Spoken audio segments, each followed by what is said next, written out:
التابلت ده بتكون الشاشه بتاعته بيبر مات مضاده للانعكاسات، والتردد بتاعها 120 هرتز، ببطاريه بتوصل لحد 10000 ملي امبير، وبسمك رفيع جدا 6.1 ملي. بيجي بقى معاه القلم والكيبورد دول عشان يكون مناسب للاطفال والطلاب او حتى الناس الكبيره بتشتغل على برامج الاكسل. وده بيكون هواوي ميت باد 11.5 الجديد. اهلا بيكم، معاكم ميجو.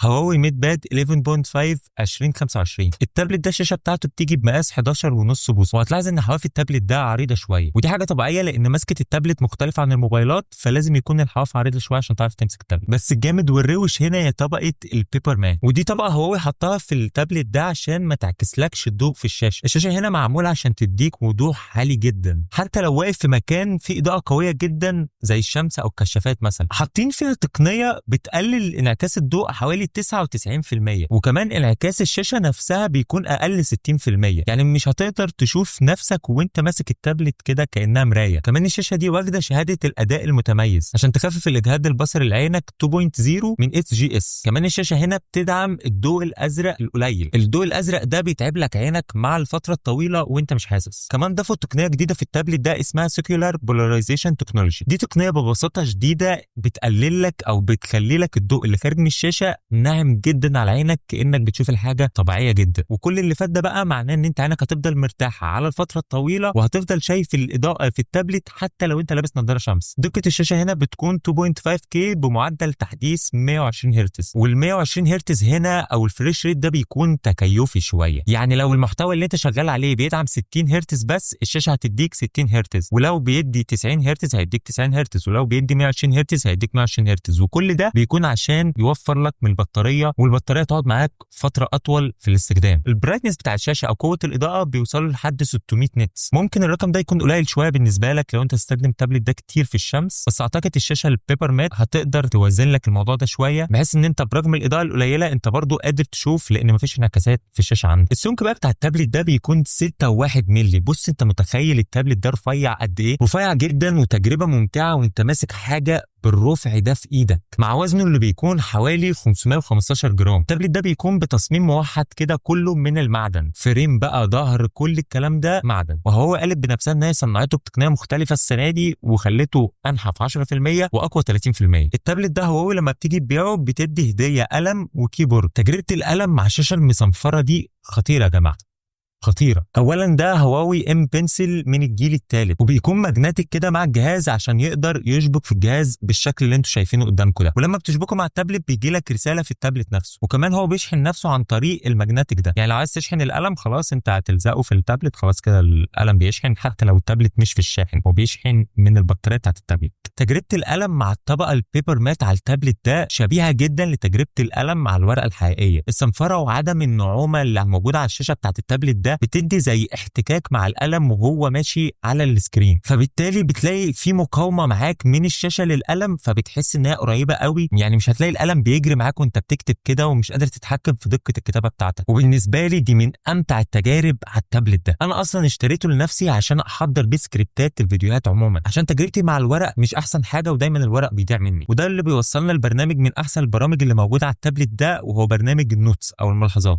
البرنامج ده برنامج مجاني عادي بيجي مع التابلت، بتقدر انك تدون فيه ملاحظاتك بالام بنسل عادي، وتقدر تعمل هايلايتس كمان للكلام اللي انت كاتبه عشان لو عاوز تحدد جمله معينه. يعني انا بحدده عشان اعرف الشوت اللي هاخده او اللقطه البيرول اللي هعملها على الجمله دي ايه. الجامد بقى انك ما تعمل هايلايتس، الهايلايتس دي تلقائي بعد ما بتشيل ايدك من على التابلت بتنزل تحت الكلام اللي انت كاتبه. تقدر بقى تعمل حاجات كتير جوه البرنامج ده، تقدر انك تحدد كلام انت كتبته وتقدر تحركه بالشكل اللي انتوا شايفينه ده. ولو مثلا كتبت حاجه غلط تقدر بخبطتين على جسم القلم اللي انت ماسكه يتحول القلم على طول لإريسر او استيكه، وتمسح اللي انت عايزه، وبخبطتين تاني يرجع القلم يكتب تاني عادي. يعني القلم هتلاقيه تفاعلي معاك قوي. او انك تفضل ضاغط كده على السكرين لمده مثلا 3 ثواني هتلاقي القلم اتحول لإريسر وانت مثبت القلم على السكرين، وتمسح، وبعد كده لو شلت ايدك من على السكرين يرجع القلم يكتب طبيعي تاني عادي. تقدر كمان تمسح الهايلايتس من غير الكلام، يعني لو حددت جبت الاستيكه وحددت ان هو يمسح لك الهايلايتس بس، لو جيت مشيت القلم بالاستيكه وانت محددها على الكلام هيمسح لك الهايلايتس بس ويسيب الكلام. وخد من عندك حاجات كتير قوي في ابلكيشن نوتس تقدر تعملها وانت عايش بقى مع التاب. كمان تقدر انك تقسم الشاشه نصين عشان لو بتتفرج على حاجه وبتسجل وراها، او مثلا بتتفرج على حاجه وبتكمل شغلك، انت خلاص عندك السكرين مقسومه 2. كمان تقدر تتحكم في حجم الشيء المعروض، يعني الفيديو مش هياخد نص الشاشه وحاجه ستاندرد ثابته اجباريه، لا ده انت ممكن تعمل فيديو مثلا ربع الشاشه، وباقي مثلا لو انت فاتح ابلكيشن نوتس تقدر تسجل في باقي حجم الشاشه كلها. بص هتاخد تجربه ممتعه قوي في الابلكيشن ده. كمان لو انت بتحب الرسم في ابلكيشن اسمه جو بوينت، هواوي ضايفاه مجاني في التابلت ده، هتلاقي كل الفيتشرز بتاعت الرسم اللي انت محتاجها موجوده جوه البرنامج. كل الفيتشرز دي لما تكون مجانيه دي حاجه حلوه جدا. الفيتشرز دي يا جماعه في حاجات تانية بفلوس والله. كمان معاك الكيبورد اللي بتيجي مع التابلت ده، ودي كيبورد كده منفصل عن التابلت نهائي، بس ما بتكونش فيها تاتش باد، هي مجرد كيبورد بس، وبتكون كلها كده ماجنتيك في بعض، يعني تقدر تفصل اجزائها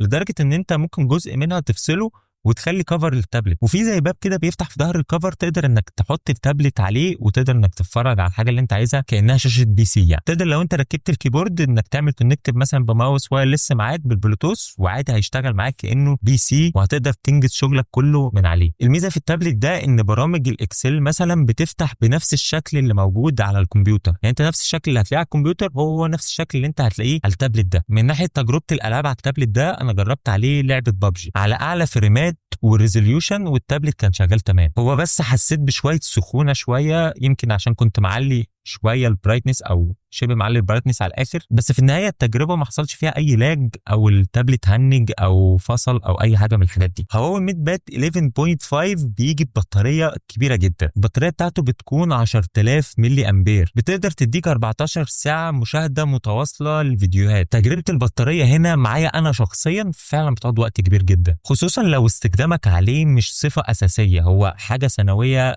تقدر انك تشتغل عليه في جزء من يومك. فيعني الشحنه ال 100% اللي انت هتشحنها للتابلت ده هيقدر يقعد معاك اكتر من يوم، وده يوصلنا للشحن السريع اللي التابلت ده بيدعمه. التابلت ده بيجي معاه شاحن بيوصل لحد 40 واط، وبيكون السوكت بتاعه من نوع تايب سي. من ناحيه الكاميرات، الجهاز بيجي بكاميرتين، كاميرا قدام وكاميرا ورا. الكاميرا اللي ورا بتكون 13 ميجا بكسل، واعتقد ما حدش هيستخدم كاميرات في تابلت الا في الشغل بقى والزوم ميتنج والكلام ده، فانت مش هتحتاج الكواليتي العالي قوي من الكاميرات دي. ومن ناحيه الصوت، التابلت بيكون فيه 4 سبيكر، 2 يمين و2 شمال، وبتاخد تجربه صوت فعلا فيه حلوه جدا. من ناحيه بقى خدمات جوجل في الجهاز ده بيدعمها ولا لا، فهو الجهاز ما بيدعمش خدمات جوجل، ودي كانت حاجه مقلقاني قبل ما اجيب الجهاز ده، بس مع الوقت فكرت انا جايبه لغرض كتابه سكريبت، نوتس، الكلام ده كله، مش كجهاز اساسي في حياتي اليوميه. بس لو انت هتجيب ويكون جهاز اساسي في حياتك اليوميه، عندك هتنزل عادي ابلكيشن اسمه جو بوكس، هواوي منزلاه عادي رسمي، بتلاقي جواه بقى كل الابلكيشنز عادي بتاع جوجل، وبتقدر انك تستخدمها عادي جدا. فانا عن تجربتي الشخصيه مع التابلت ده انصحك بيه جدا لو انت حابب حاجه تسجل فيها او تشتغل عليها وورد او بي دي اف، الكلام ده كله